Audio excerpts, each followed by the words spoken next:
Selamat datang kelas 5.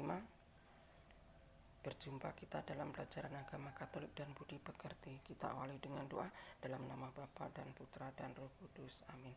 Terima kasih ya Bapa, Engkau telah mempertemukan kami dalam pelajaran agama Katolik dan Budi Pekerti. Berkatilah ya Bapa agar kami dapat belajar terus-menerus sampai menemukan bakat dan talenta yang telah Engkau berikan kepada kami. Amin. Dalam nama Bapa dan Putra dan Roh Kudus. Amin. Ya, hari ini kita akan membicarakan akan belajar berlatih olah rasa dan olah hati.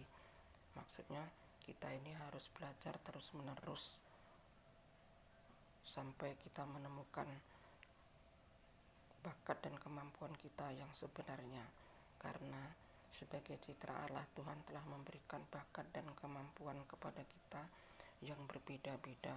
Ada yang diberikan 4, 5, 2, dan 1. Jadi bakat dan talenta itu adalah anugerah Allah yang harus kita syukuri. Dan tugas kita berlatih, belajar terus-menerus. Kalau dapat, kalau bisa dibimbing oleh orang yang ahli, dan akhirnya kita menemukan kemampuan kita yang maksimal dan kita dapat memuliakan Allah sesuai dengan kehendak Allah sebagai citra Allah.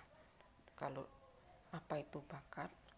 Bakat adalah kemampuan seseorang mengerjakan sesuatu lebih mudah daripada orang lain dan hasilnya memuaskan. Jadi kita sangat menyenangi pekerjaan itu dan kita tidak tertekan dalam mengerjakannya. Itulah bakat kita. Seperti cerita si Joy Alexander, dia suka mendengar suara piano. Karena dia suka, akhirnya dia berusaha untuk mendapatkan bagaimana dia bisa memainkan piano tadi. Dan dia belajar terus-menerus, satu hari sampai ada 5 jam dia berlatih. Akhirnya dia menjadilah orang yang betul-betul terhormat dalam bakatnya, betul-betul menguasai bakatnya. Nah, itulah yang disebut bakat. Kalau dalam Matius 25 ayat 14 sampai 27, Yesus mengajarkan kepada hambanya dengan perumpamaan, yaitu disebut talenta. Yesus memberikan talenta kepada hambanya. Ada yang diberi 5, diberikan 2, diberikan 1. Bagi seorang yang mau berlatih, bertanggung jawab, diberikan 5 dan dikerjakan, dikembangkan, semakin Yesus sayang kepada dia.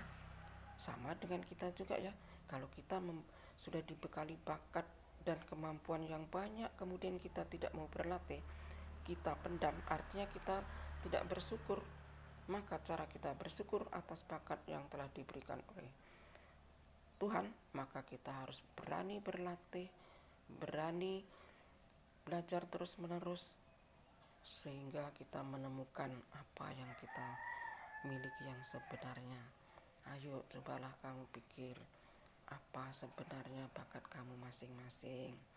Jadi dengan belajar berlatih terus-menerus dan kita menyukainya, kita akan menemukan bakat kita. Biasanya yang bakat yang diberikan oleh Tuhan kepada kita ini, kita tanpa jenuh kita mengerjakannya, kita sangat senang dan mau terus. Demikianlah yang disebut bakat itu. Jadi kita tidak akan jenuh dalam mengerjakan sesuatu itu, walaupun kita berlatih lama, walaupun ada tantangan, kita berusaha ingin tahu. Kembali kesimpulan hari ini, bahwa Tuhan telah memberikan bakat kepada kita. Bakat adalah sesuatu yang kita senangi. Ketika kita mengerjakan dengan waktu yang sama dengan teman kita, kita akan dapat menghasilkan yang lebih baik daripada mereka. Itu adalah bakat. Kemudian kita bersyukur karena telah diberikan bakat oleh Tuhan, yaitu dengan cara berlatih terus-menerus tanpa hentinya sampai kita menemukan bakat kita, dan setelah kita ketemu bakat kita seperti Joy Alexander, maka kita tidak boleh sombong.